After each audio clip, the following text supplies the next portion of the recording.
those of you who don't know me, my name is Jim Mayfield. I'm president of this organization. We're very, very glad to have you here, and we're even more glad to have all our speakers who are there to be making our presentation today. Thank you.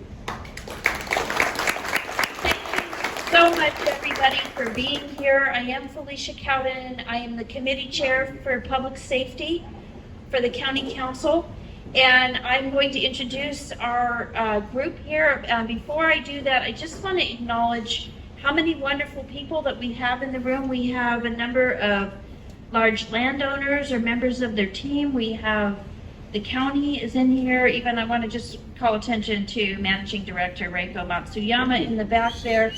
We have fire commission. We have Office of Economic Development. We have a lot of layers in here. And then what we also have that I'm really thankful that you came for is different members of neighborhood associations and business associations and different groups, because one of the things that I'm hoping that we get moved more towards is creating fire-wise communities so that we can have elements of, we can't just have the government getting this done. We have to have all of us to make flood safety and fire safety. Today we're focused more on fire, but really when we're looking at evacuation routes and communities that work together, that works for just about any kind of hazard. And what we saw in Lahaina is that as we've had big agricultural changes, we no longer have all these cane haul roads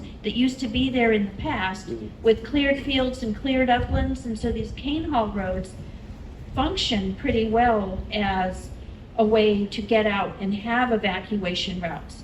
I'm thankful that we have a number of the plantations are here, or former plantations. So it's my hope that as we work together, and when Elizabeth Picket from Kauai Wildfire Mitigation Organization, that's a nonprofit, is helping communities across the state develop what we call fire-wise communities. So I want us to be networking so that we can work together to either get some federal grants. What's great is the Department of Transportation, the Division of Forestry and Wildlife, our county, and so that's somewhat the state. We can help people do some of these cuttings that we need to on the fire element. So I think what I'm going to do is I'm going to have you guys go this way, and then I'm going to come back the second way. And so on the first piece, I want each of you to state a little bit like we have. We'll start with Sheri Mann from the Division of Forestry and Wildlife, and that is sort of our state firefighters are underneath her. I know I might be exaggerating a little bit, but it's not too much. As I said, Elizabeth Picket, Hawaii Wildfire Mitigation Organization, our Kauai Fire Department Chief, Michael Gibson, and our Kauai Emergency Management Agency leader, Elton Ushio. So we'll go down this way, you'll say what you do, but then I think when we come back, I'm gonna go the other way back, and then I'm gonna want you to basically be talking about what we learned in Waimea. And then kind of on the final round, I want to think about any way that you can give some guidance of how groups can work together to function on that. I will say some more, but you guys are the experts. So people came here to see you, not me. So Sheri, take it away. Okay. Hi, everybody. Good morning. Yeah, I'm Sheri Mann. I'm the branch manager for the Division of Forestry and Wildlife. That's one of about 11 divisions within DLNR. And we manage many of the upland forests, about a third of the island, and we manage Lihue as well. So we focus on trees and plants and insects and birds and all of those things, watershed protection. We also are primary emergency response capacity. So we have a full firefighting team and all the equipment. And I'll show you a little bit more about what we do in terms of that after. Good morning. My name is Elizabeth Picket, and I have to apologize. I'm only 2 days back from laryngitis, so I'll do my best. I'm co-executive director at Hawaii Wildfire Management Organization. We're a nonprofit. We were founded in the year 2000. So we've been doing wildfire planning, education, mitigation, fuels management, all sorts of things for that entire time. We were founded originally on Hawaii Island, and within a few years we started working on Maui and Kauai, and then lastly Oahu, and now we're Pacific-wide because fires are increasing across the entire Pacific, and doing plant prevention, fuels management, all that sort of stuff is really becoming important. And so we've become a hub for all that kind of activity over the years. And I guess when on our way back, I probably won't participate. We're working on the prevention mitigation side of things and not on the response. But there are a lot of programs and opportunities and things that we're doing here that I'd like to talk about at some point. Can you tell them a little bit about what a FireWise community is, so it's in their mind? Because I want people to know how they're part of our whole fire mitigation plan. So when we have these people that are good to couple together, can you just give a little bit of information about that right now? Sure, I'd be happy to. So the FireWise Communities Program is actually a national program that is administered by the National Fire Protection Association. They set the fire code. They're the big, national entity. They're also a nonprofit. So they launched this program to enable community up action that is voluntary, that's sort of inspired and fun, and allows communities to self-organize to get more ready for evacuation, to do their home ignition zone fuels management, to work together as a community to build resilience and relationships. But they just sort of set the framework, and then the FireWise program is run locally. And so Hawaii Wildfire leads the FireWise program for Hawaii, and we do it in strong partnership with our fire departments and with Division of Forestry and Wildlife. So technically the leads on it are DOFA and Hawaii Wildfire, but we're all doing this together, all of us.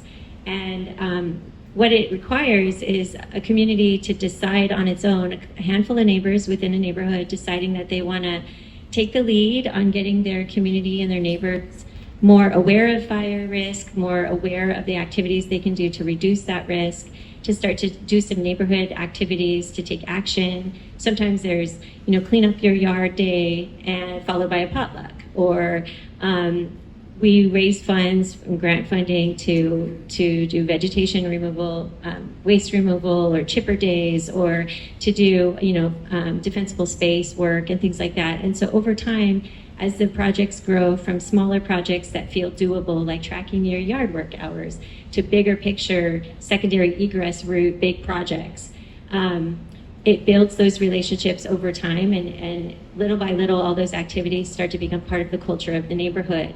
And it's all of that is tracked, and there are target goals for how much money or volunteer hours or risk reduction takes place each year. And there's a portal online, and we upload all of that stuff so that by the end of the year, the neighborhoods who've reached those targets and really had a lot of activity are nationally recognized FireWise communities. Thank you. Okay, Chief Gibson, Michael Gibson, Fire Chief. Thank you. Good morning. It's an honor to sit here next to these individuals, Elton from Kima, Sheri from DOFA, and Elizabeth. You could talk the whole hour. You're way more interesting than us. We're actually in a time of great cooperation across the state and here on the island.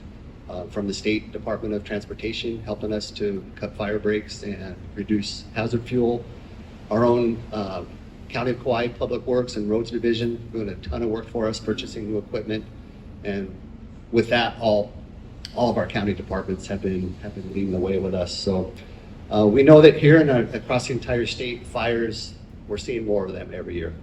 Our firefighters on this island and across the state, are excellent, brave, and they do a lot of work with very limited resources. Over the past year, we've been working together more and more integrated with all of our partners. I did not mention KIUC has been strong with us. We're learning from the past. We're not resting on what went right. We're learning from things that haven't gone the best. We know that as temperatures continue to rise and We get less rain, things are going to dry out. We're going to see hotter and longer burning fires. I know at this table we strongly feel this way, that it's everybody's responsibility to prevent fire, and everybody can help manage the risk as well. And that's what we'll talk about the FireWise. At the local level, there's not a single department, agency, or group that can do all the mitigation on their own. This is a responsibility that extends to each and every, I would say homeowner, but some are tenants, some rent. So we'll say everybody that occupies a place to live has a responsibility to mitigate hazards and be fire safe. With that, we encourage everybody. A great website to go to is hwmo.org. I have to say the whole thing out though, not the Hawaii Wildfire Management Organization. We got both? Good. Links on programs from Ready, Set, Go, how to clear a defensible space around your home, how to harden your home, and obviously how to start a FireWise community. That's the biggest line of defense. The fire breaks that we cut, the fuel, the hazardous dry brush that we want moved from a structure 30 to 100 feet, that gives firefighters the room to come in and make a stop on that fire. If we have one house that has done a great job at creating the defensible space and clearing the hazards, it's great. But if you have 2 in a row, 3 in a row, you have a whole street, and you have another street behind them, we're going to put up a big wall, a big fortress that can protect the fire from coming in. And just let it get said at some point in here, without wind, we really have time on our side to put out a fire. We can get it done. But the harder the wind is blowing, the faster it's going to propagate the fire. It's going to carry embers. You can read some reports where it'll carry an ember the size of a golf ball or even a baseball in 40-mile-an-hour winds or greater, up to a mile and sometimes even 2 miles. So it's not about that 30 to 100 feet. That 30 to 100 feet is when it's not windy. When it's windy, we need the homes to be hardened and your spaces to be cleared. That's removing all the kindling around your house that's going to keep that fire and hold it close to your house. And we remove that, we can remove a lot of the problem. So I'm going to pass it to Elton. Aloha and good morning. I'll start by saying that my colleagues at the table here actually are the subject matter experts on wildland fire response mitigation. KEMA, we are truly an all hazards entity. As your local emergency management agency, we are charged with preparing for, responding to, mitigating against, and recovering from various threats and hazards, be they natural disasters, human-caused, acts of terrorism, etc. But wildland fires have come to the forefront of our work in the aftermath of last year's tragic fires on Maui. I will say that our approach at KEMA has been the whole community approach, consistent with what we do for all other hazards. One agency, as the chief said here, one entity is not enough. It takes all of us at all levels of government, private sector, down to the individuals and families, individual businesses, to produce that entire coalition that will help prepare for, respond to, recover from, and mitigate against these various threats, including wildland fires. What I can speak of about wildland fire matters since last year's tragedies was that immediately we had deployed a team to Maui to support that incident, but back home, our executive officer, Solomon Kanoho back here, was leading local efforts to address areas where we can quickly reduce risk and make improvements, coordinating with these same people at the table here to identify areas where the wildland urban interface produced greater risk, did fuel reduction, created defensible space, worked with many of you, large property owners, and many came to the table and voluntarily started creating those buffers in the immediate aftermath of Lihue. that was a great thing for Kauai. Since then, these various groups and efforts have continued. Chief state partners have worked on new sensors, very advanced, that can detect smoke from very far away. And those are being field tested first on Kauai, but then now it's gone statewide. There are other initiatives to access better data from weather sensor stations. Our state partners are purchasing several more of these raw stations to be deployed strategically statewide. There's even a program where we hope to be accessing high-resolution FAA cameras for early detection of smoke or fire. So many efforts. Just yesterday, I participated in our kickoff meeting organized by Hawaii Emergency Management Agency, or HAIMA, with all of the counties, all of the fire chiefs, HWMO, for statewide coordination and planning and sharing of best practices. Because, we can individually plan, prepare on each island, but one thing we see at Kima when we activate our EOC is the answer or the path to the answer is in the room. And with this coalition, the larger the group, the more or the better the chance of getting the right answer, the right path to address this problem. So that's all I have for now. Okay, so now, as we come back, if you can share a little bit about what happened in the Waimea fire and like what we learned. I want to recognize that we have Jack Carter helicopter in here. We have, I don't know if Team Rubicon, if you guys were working right on that then there in this particular fire, but we have a number of amazing people. I'm going to give a shout out right now to Anainaho, that is also looking to do a resilience hub, right? There's so many important contributors that are sitting here in the room. So when we're working this way, I want to just talk a little bit about how we worked together and what happened in that experience in Waimea. It couldn't have been a better time to promote this this meeting here. I'm kind of joking with that, but it's like, it took everybody. You guys all did a very, very good job.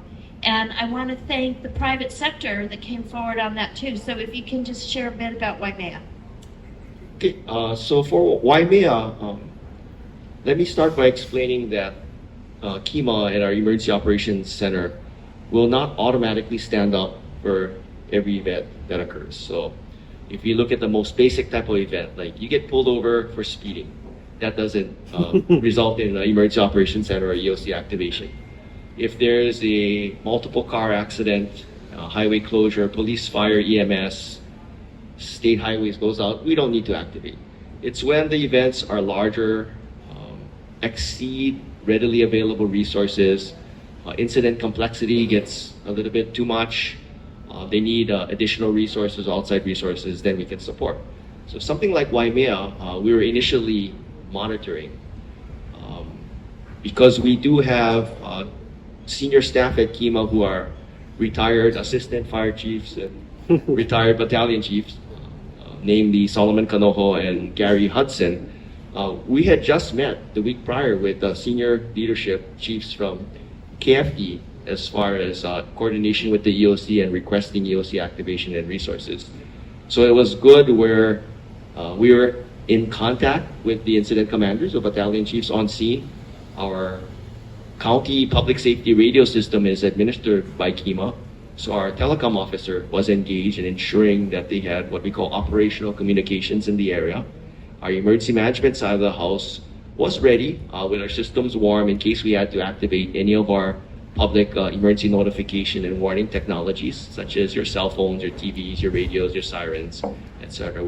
So we were warm and ready to go. And as specific items came up for support, we were able to address that as we would with any other major threat, hazard, incident, such as recent flooding. But yeah, on an incident like this, we're not the lead, but we are a supporting entity, and that's what we were in this case. Thanks, Elton. So yeah, the morning of that fire, the first arriving fire captain battalion chief reported a very large fire already. One of the things I had on my notes to talk about at some point today was what we need is early detection. And the United States Fire Administration is using the state of Hawaii as a test bed to implement some new sensors. They're called the N5 sensors, but it's technology. They just look like a little radar gun with a solar panel. We could put them out in areas. We're working right now. We have the areas designated in Poipu, Anahola, and most likely behind the airport. And these sensors, they're spaced 3 to 5 in a series. This is why we're the test bed. We had to determine what works best, what arrangement. But they work obviously with artificial intelligence, so they're gonna learn and get better as they go. Already during tests and trials, they're 99.6% accurate. They will not report if somebody's smoking a cigarette, but if it detects foliage or vegetation in the area that's in your area that is burning, it'll strike a signal even before there's a flame. It'll just detect the smoke and can notify us. And we'll have those set up to go to the battalion chief's phone. Eventually, when we're able to purchase some better technology in our dispatch center, that information can feed right into dispatch, and the dispatch, it'll pop up on their screen, tell them where the fire is and who to send. So I drifted into that just for a second, but the night of that fire, or early morning, the fire was already large. We heard different estimates. I believe it was 30 acres at the very least. And when the battalion chief contacted FEMA, it had already doubled in size. So the lesson learned, what they took forward going into this fire, was they knew they were going to need lots of resources, not just one helicopter, but many, as many as we can get. They know they were going to need additional fire access roads. There were some up there which proved to be very valuable, that stopped the fire in some cases, but it gives us a road for the fire crews to access the fire. They were able to coordinate through FEMA to get multiple bulldozers ready.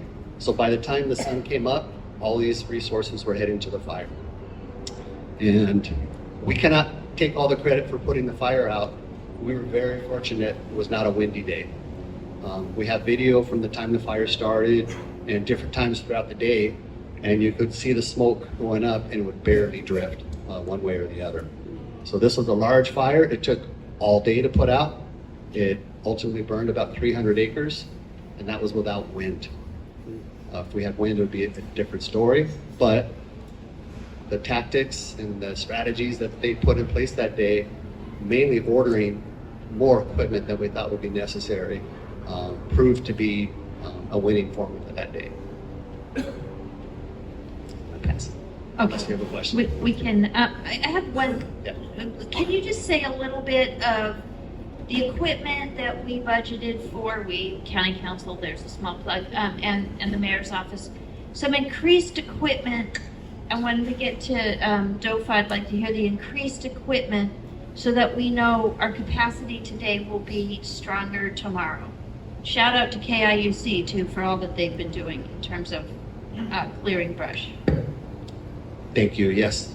So early detection was one of the points we needed to talk about today. The second was what have we added to our budget, resources, or equipment that's going to help us in this fight.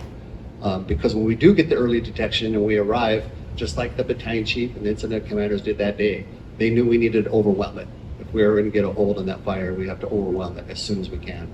So the things that have been approved in our budget this year and we're working to get are 2 additional water tenders. So if you look at our fire stations, why we have 8 of them. Each of them have basically the one fire engine and then a smaller brush truck. Our fire engines at every station except Honolulu carry 750 gallons of water. Those smaller trucks that you see today carry 200 gallons of water. Our water tender carries 2,000 gallons of water. And we only have one currently in a station centrally here in Lihue. And it needs to go anywhere on the island that we ask it to go to. So we have been approved this past year to buy 2 additional water tenders.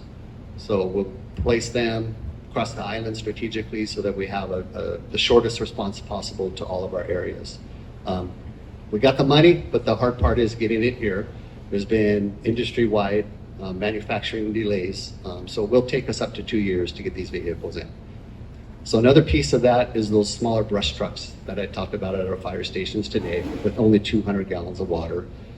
Going forward, starting with this year, when we replace those trucks, they'll be replaced with a Type 5 fire engine. It still sits on the same chassis and platform, but with more durability and weight carrying capacity, they'll carry double, so 400 gallons of water, which will make a big difference. It means less times it needs to be refilled by the water tender, and they can stay in longer in the fight. They can get in further to the fire and do a little bit more aggressive tactics than we can do right now. Thank you. Oh, there's more. Okay, all right. Give us a couple more. I can't sell the rest of the Okay. county short.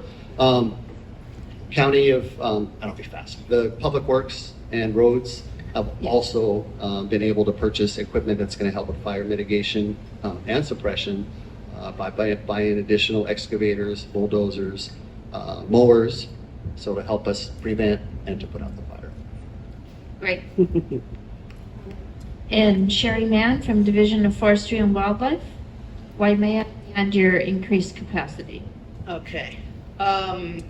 Well, thanks to some great heavy lifting from our legislators, looks like the DOFA statewide, where each island we're going to get 5 new firefighting teams. So for us, that's going to translate to a heavy equipment operator, a heavy equipment mechanic, and 3 wildland wildfighters. So that'll increase our team to 35. Then any given day, you won't necessarily have all those people because of vacation, sick leave, whatever, but that's a substantial addition to our team.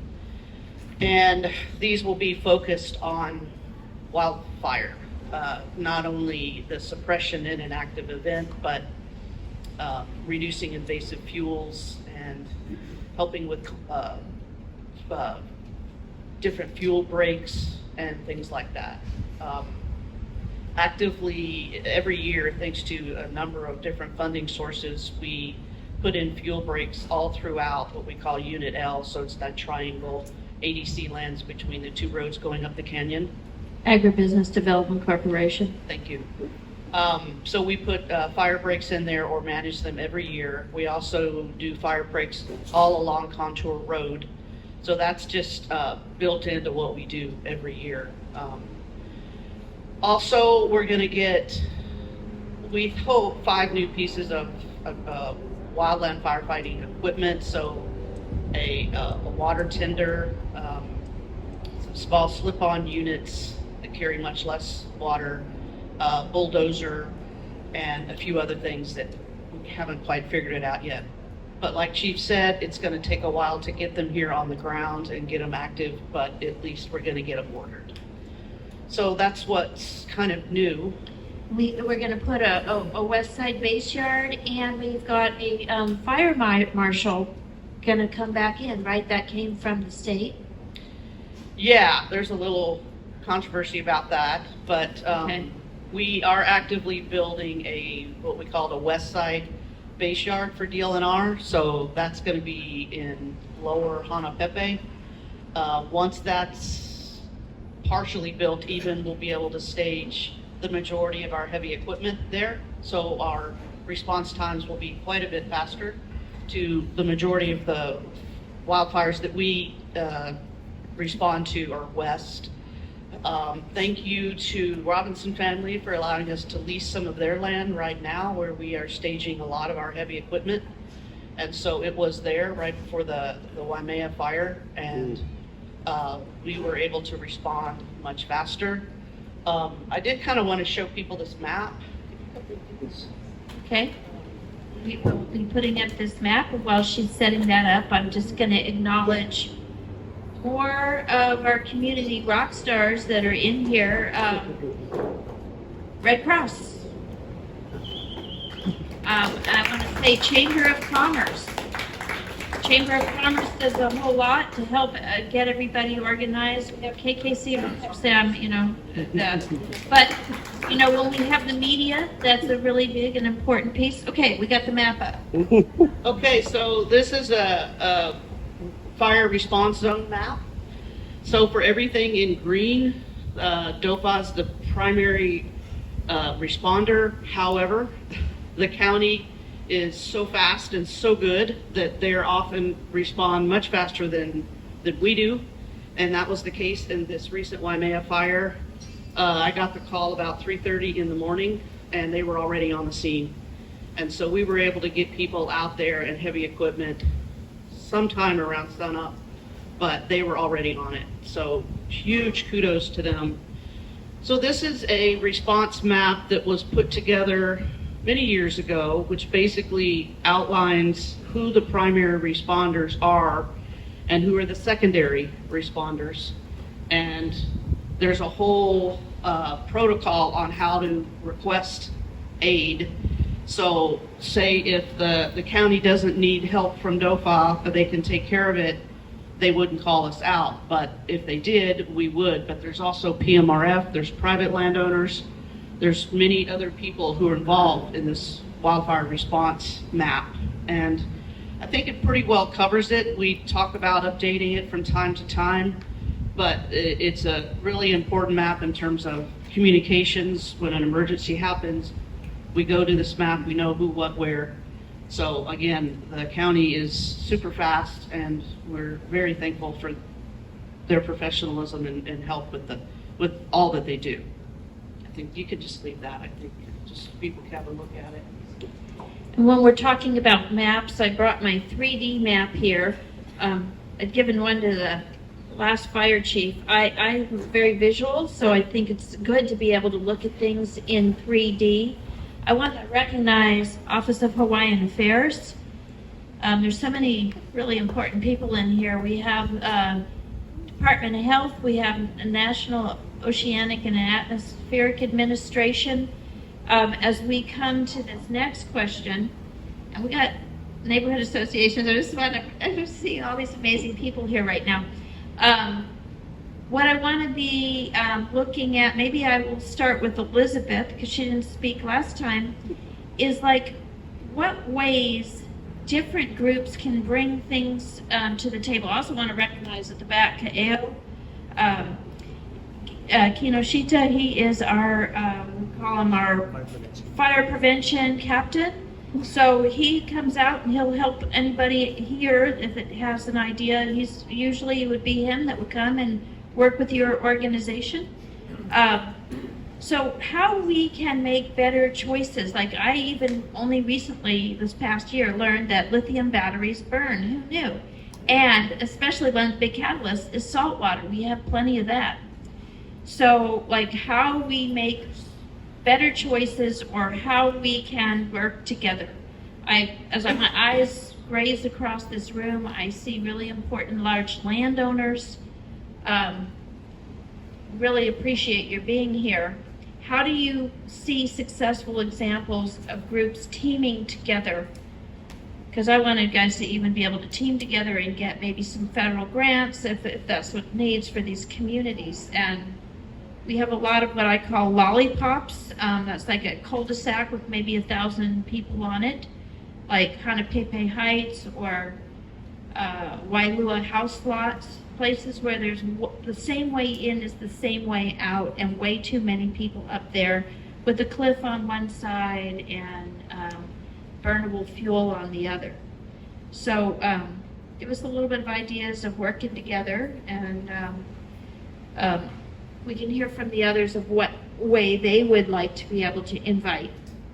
Okay, well, I might start out just talking about how the outcomes we see related to wildfire are a result of a system of factors. So we have ignitions, mostly caused by human activities. We have a lot of work to do on reducing accidental ignitions. You know, fireworks, campfires, welding, arcing, sparking, infrastructure, you name it. We have lots of human-caused ignitions, and there's something that we all need to do on a daily basis in terms of being safe with those kinds of activities and preventing the ignitions from happening in the first place. We have large tracts of vegetation that need to be managed, and so folks who are stewarding lands There's a lot that can be done to mitigate the fire risk and reduce the ability to ignite or rapidly spread across those large lands. There's work to do on that front. And then there's the built environment. And so there's a lot of stuff that we need to do in terms of everyday residential activity, in terms of managing yards and hardening homes. There are things we need to do as a community to make sure we're inspiring and educating and keeping that culture of wildfire risk reduction front of mind. And it does end up applying to all hazards, which is great. And then we have subdivision design is really important. So we have everything from, even the home and the neighborhood is a system of factors. So we have building materials, we have landscaping, and then we have the organization of the development. And so there's a lot that needs to be done on the planning side and on retrofits. And taken together, there's something for everybody to do. And then we need the funding environment in order to take care of all these issues, and we need the regulatory environment so that we have a lot of amazing land stewardship and a lot of really motivated and active community members, but there are folks who haven't come to the table yet, and for that side we need adequate regulation, and it all needs to kind of come together. And so there's a piece of all of this from our planners, land use planners, planning department, regulatory, to funding, and then our everyday activities. So the world is our oyster because there's so much that needs to come together, and there are really proven ways of doing this. So across the state, less so here on Kauai so far, but across the state we have regional working groups, we have landowners working with the adjacent fire-wise communities that are coming together to deal with the wild and urban interface. Like, everybody's doing their own part, but on that place where it comes together, they're taking action together. And so at least Hawaii Wildfire, we coordinate a lot of that collaboration.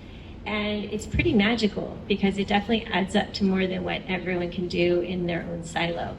And if I could just real quick, I know I'm answering long, but I wanted to just highlight the fact that together we've secured funding to update Kauai's island-wide community wildfire protection plan. And attached to that, we've sort of learned how to do these plans better. And they're not, when you hear plan, it's a misnomer. It's really a clearinghouse of everybody's concerns and project ideas and recommended actions and island-wide hazard assessments. But it's not a plan of exactly this is going to happen in this place. What it is a foundation where we've all come together to prioritize what to do next together. And in the past, that's as far as it went, and then it was a paper document, and some of the partners involved would try to carry things forward. But this year, we've been able to add on funding for ongoing working groups. So we'll have 3 community wildfire protection action groups, and we can decide where it makes the most sense to gather, but it's all partner, residents, agencies, businesses, you name it. Anybody who wants to continue to work on those things together to carry out those priority actions, there'll be opportunity, and we'll keep that going for as long as we can. So there's a mechanism in place too for folks who want to start collaborating already, and all of that's going to get started probably late fall by the time all the contracts and funding comes through. Okay, thank you on that. And I would say with Chief Gibson and Elton Ushio, maybe you can help us know how we can, come together. I see there's something on floods next week, which is similar. I don't know if that's open to everybody, this FEMA risk map and discovery meeting, but how do people sign up to, I don't think we have any fire-wise communities yet on Kauai, and we need to have that. So I'm hoping that today at least germinates the interest in working together. And so I'm not sure if that's KO in the back, if it's the fire department, if it's Solomon, if it's coming out of KEO. Why did I say KEO? KEMA. We care about Kauai economic opportunity too, because I'll be honest, a lot of our fires actually get started by people who are living and cooking in the bushes. So that's probably why it came into my mind. But, okay, I'm gonna let you go with that. Thank you. Well, I'm going to say it's Saul, just so we can give him the microphone. Just kidding. Our expert on Firewise is next to me, but I will tell you that within the county, between us and KEMA and all of our partners, the large landowners, KIUC, we have our own mitigation planning meetings annually. We have met twice, though, in the last 6 months. We are able to get updates from the National Weather Service, kind of an outlook of what this fire season is going to be, and kind of in a nutshell this year, because of the heavy late rainfall that we had this year, we're looking at a little bit later beginning of our fire season. So typically, instead of middle July, early August, it could happen towards later August, and it will extend further this year into the fall. Not saying there won't be fires before that, but that's when the severity is supposed to be upon us. I was talking with Elizabeth before the meeting this morning, and we don't have any Firewise communities here yet. We have several communities that have shown interest, and we can get that going. I believe when we start the wildfire protection plan, that's going to involve the community. That's where we're going to get a lot of that dialogue and a lot of that excitement to get it going. I believe you have 60 now on Big Island. Oh, that's the same. The state. Every island except us.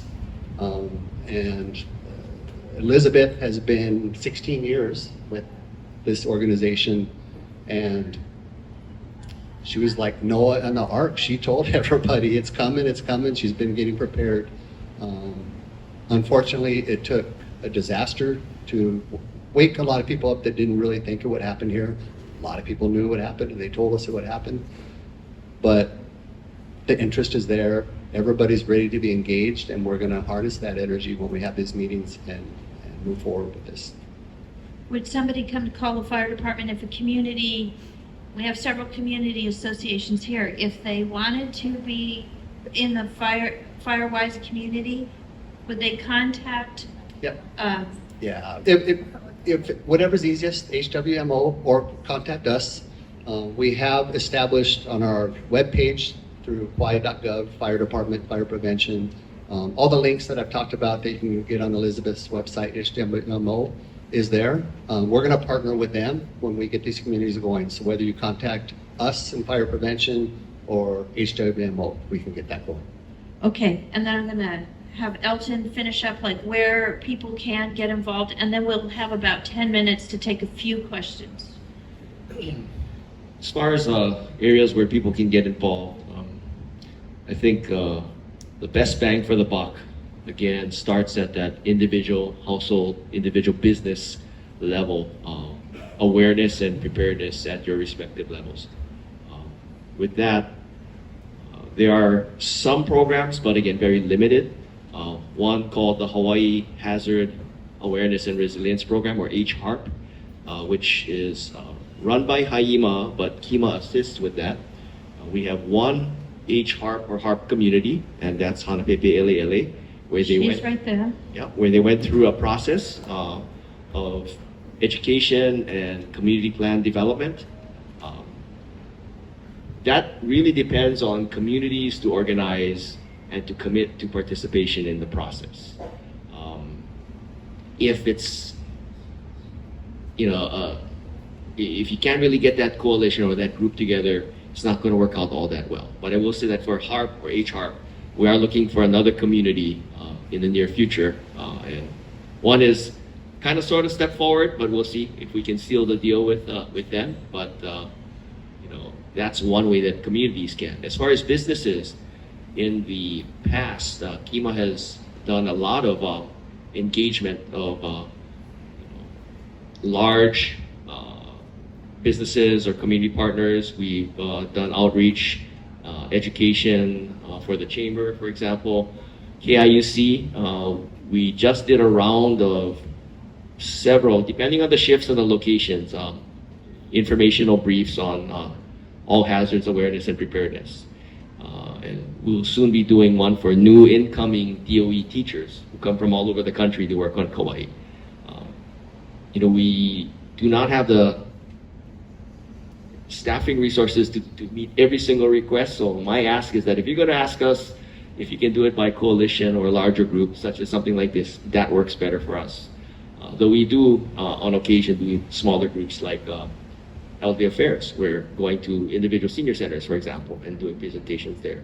So to get involved, again, starts at individual, community-based, family, household, business levels.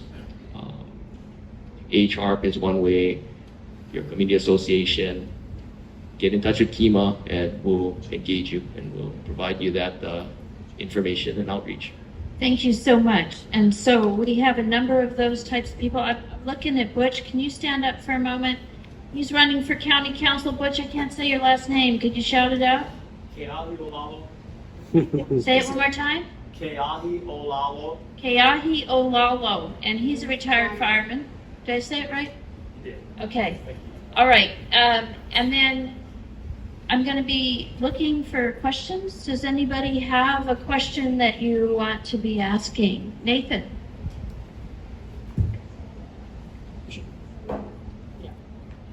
Aloha, my name's Nathan Myers. I'm here representing Kilauea Neighborhood Association along with Jill Lowry, who's proposing a disaster resilience center as well in Kilauea. My question, thank you all, mahalo for being here and for the work that you do and for coordinating together between the county and state agencies. My question is about the role of water in fire suppression, and specifically we have a lot of large landowners here and we have a lot of aging and legacy water infrastructure here on the island, specifically reservoirs, ditches, tunnels. And my question is, what is the role of, if any, of these legacy water infrastructure in the future of fire suppression here on the island, being on demand, potentially gravity fed? Of course, some of these systems potentially are unsafe or potentially high-risk dams, for example. However, they also provide many things, fire suppression being one of them. So just curious, I'm not sure who would take that question. Thank you. I would think that's like FEMA or DOFA. Okay, so Kauai, we have a large, significant, as you folks know, a significant number of what we call regulated dams, many of which are high hazard. And, you know, we have a history of catastrophic failures such as Kaloko, and many, many years, almost 100 years ago, Alexander Reservoir. The importance as a source of water for fire suppression is very much noted, and something that we weigh heavily when we are asked to comment on proposed decommissioning of various dams and reservoirs. It really is an issue that we got to look at carefully. So if we have, you know, on one end, the need for fire suppression, on the other end, safety, because if it's difficult to maintain or very costly to repair to what would be an acceptable standard, I think it's easy for you to understand that the large landowner, or even a small landowner who just happens to own a reservoir, would want to take the easier, less risky path and just decommission. But if we do too many of those, we lose that resource for agriculture and for fire suppression. But it's something that, most definitely there's a role for some of these bodies of water where in the absence of a river or somewhere where the helicopter can drop the bucket and pick up water, that might be the only thing. Worst case scenario, they'll have to be filling up ladders on the ground with the pumper truck, and that's not ideal. Gee. Yes, great question. We need the water. We need multiple resources. We do want them to be safe. I'll put it like this. Our water tenders are great. We know we have challenges not having a lot of water in some areas. We need to bring it to that spot. We do have our helicopter. Our helicopter's challenge is that it is small. It's a single engine. It can only carry so much weight. So we're limited how much water it can carry at a time to drop on a fire. Because it's small and limited in what it can carry in weight, it carries less fuel. So it can only be up in the air for a little more than an hour, and then it needs to refuel. So best case scenario, we can bring a fuel trailer to the site where the fire is, and the helicopter can be close by to refuel, but we still need a location to draw water from that's close as well, so we don't have to burn the fuel going back and forth. So I'm telling you, yes, fire department likes as many water sources as we have.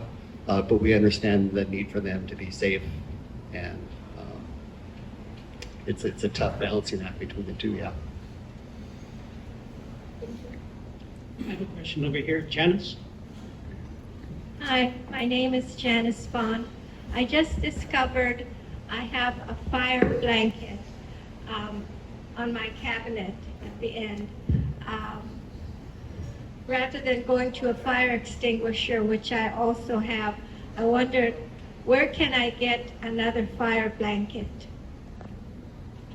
I actually know the answer on that one, but you okay. Amazon. Well, yeah, and I'll give you one too. I have one in the car, but yes, they're online. Yeah, that was my answer. It was Amazon. Hey, I want to give an assignment to the business department or business association here. I know something that made me get more fire-wise was getting a notice of non-renewal from my insurance company. How many of you guys have gotten that? Those are going to start coming out, notice of non-renewal, and so I had to go clean up a lot and try and figure out some things. Next year I'm not going to have it anyway because I got an old home. But I think that for like the more fire-wise we are, it might really help with insurance. So, Mark Perriello with the Kauai Chamber, but sort of a personal question. After Lahaina, there was a lot of controversy about the tsunami sirens, whether they should have used them. And I'm just going to admit, from my perspective, if the tsunami siren was going off, I'd be like, there's a tsunami. And if someone said, no, it's a fire, I'd be like, no, it's the tsunami siren. And so I'm wondering if there isn't technology out there that we could maybe look into as a community that would be more specific, right? So instead of just a dumb siren, you would say fire or tsunami. So there's an acronym, IPAWS, Integrated Public Alert and Warning System, which encompasses a whole number of different warning technologies. The sirens, outdoor warning siren system, is owned by the state of Hawaii. KEMA is able to operate it, and their purpose is to get your attention and say, hey, tune into your local media, something's happening. So it doesn't indicate any specific hazard with a steady tone. A wailing tone is the attack tone, but the steady tone is we need your attention. From there, various technologies, your more legacy emergency alert system, used to be called the emergency broadcast system, goes to your TV and radio stations. Newer technology called WIA or wireless emergency alerts. It's the federal system that goes to your cell phone. We have a county system, WENS, wireless emergency notifications, which we can send out to landline phones on the 411 directory on island, or to anyone who has registered their email, their cell, for calls, text messaging, and email. And there are a whole number of different hazard notification apps, such as those carried by our local news stations and others that you can find on your app store on your smartphone. If need be, we will activate Civil Air Patrol to fly the coastlines. We can program highway message boards and things like that. So all kinds of different technologies. So what I would advise everyone here is wherever you go, live, work, play, frequent, try to have one, better yet, at least two means of notification. If you think about our siren system, we get complaints, certain siren hasn't been working, out of commission. Very limited coverage on island. That ballistic missile false alarm event. How many of you remember that and received that message? Great. How many of you heard last month's siren test? So, not quite as much. And first one I mentioned, that's the WIA system, our most powerful tool. But it's good to have multiple means of notification. Sirens is just we want your attention. Tune into media.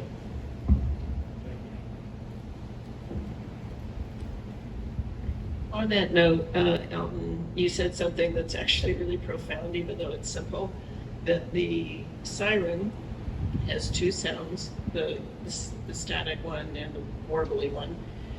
Most people I've talked to have no idea about the one to pay attention. So either they know that there's the test, so that everybody's kind of programmed for that, or there's the actual siren for the tsunami. I think it would be super helpful to get out, and whether that's through radio or newspaper or what have you, to let them know about that static sound, that stay tuned. I think that's a very simple thing that could be done that would help a lot of people, because we know most of us, unfortunately, ignore the tsunami sound when it first happens. So I don't know, and just a thought, that, because I don't know anybody that knows if there was even a second sound. Hi, Pacific from Kauai Industry and Landscaping. Just maybe a clarification, but there's mention about cutting fire breaks. Just curious as to who's going to be responsible for that, or if there's going to be any hiring of the private sector for that. Thank you for that question. The landowner, so county land, we're responsible for our lands. Large landowners, private landowners are responsible for their lands, state, etc. So each person is expected to manage their own land. Yeah. Yeah, for others who might be doing landscaping work, Hawaii Wildfire Management Organization, in partnership with the University of Hawaii, we have training materials and courses that folks can go through to learn all of the FireWise techniques and principles to apply to landscaping work so that they can resist ember ignitions and things like that. So all that's free and available online, or you can contact us if you want to know all of those tips and tricks. And ideally, over time, we'd like all of our folks who are stewarding lands and doing landscaping work to know about those things, because with simple tweaks, you can be so much more fire safe with the way that you manage the vegetation. And in terms of the state, we do fire breaks on lands that we manage, but we also have agreements, such as with ADC, we do fire breaks on their lands through a cooperative agreement, but they're still pseudo-state. In terms of how we get it done, usually because of our equipment is not where we need it to be, or we don't have enough of it, we definitely contract out to the private sector for water, for dozer work, earthworks, and for fuel management. So if your company or another company is interested in being available for emergency response for those, let me know, and I'll talk about how we could go about that. Good morning, Bill DeCosta, Public Works Department Head. I want to thank my colleague Felicia Cowden for hosting this. I want to thank Governor's Liaison Dana Hazelton, who worked with Emily to put on this whole program. She just gave me a text. Elizabeth, sorry, not Emily, Elizabeth. And I have questions, but I also have the answer. So I want to have a couple minutes to actually talk to you guys. I want to start with a couple of thank yous for our community-wise people that's already happening. We spoke about that today, right? What's a community-wise program? I want to tell you what it is. It's our department head right there who had in the budget to buy some bulldozers and some construction equipment to assist fire department. Chief texting me at 3 o'clock in the morning with a video of the fire. Wailani's, Scott Kushney, showing up, private sector guys coming with their own equipment to put the fire out. We all have coffee and donuts here, and we all feel like, hey, let's put some stuff together. But when you go behind the scenes and you make stuff happen, speaking with Officer Kinoshita on guinea grass, and they call this Howley Core, the two most prominent fuel sources that can burn with the embers that can fly over a mile away. We have right in Lihue town, outside of the airport, guinea grass, 6 to 7 feet tall, unmanaged. If that fire embers go to our helicopters where the fuel station is, we have a serious problem. But working with people, landowners, having pressurized pipes that work. I was speaking with Sheri Mann just recently out in Waimea, that Mauka fire. God bless Jack Harder's helicopter. God bless our helicopter, our tanker trucks, but there were no pressurized water out there. We have the standpipes, but those pressurized water wasn't working. So having all of these things in place with the community groups, it's already happening, you guys. So I'm going to invite you July 3rd. We have a celebration of a certificate for all the entities who participate in the wildfire in Waimea. Please come support them July 3rd at our council meeting. Thank you. Okay, this meeting could go on for quite a bit longer, but we always try to get Out on a prompt basis, and I failed to do that. So anyway, at this point, I'm almost going to assume that all of our speakers up here can be available for a little bit longer to take any direct questions. And with that, we're going to end this meeting. Thank you all very much for coming. Aloha. Thank you so much.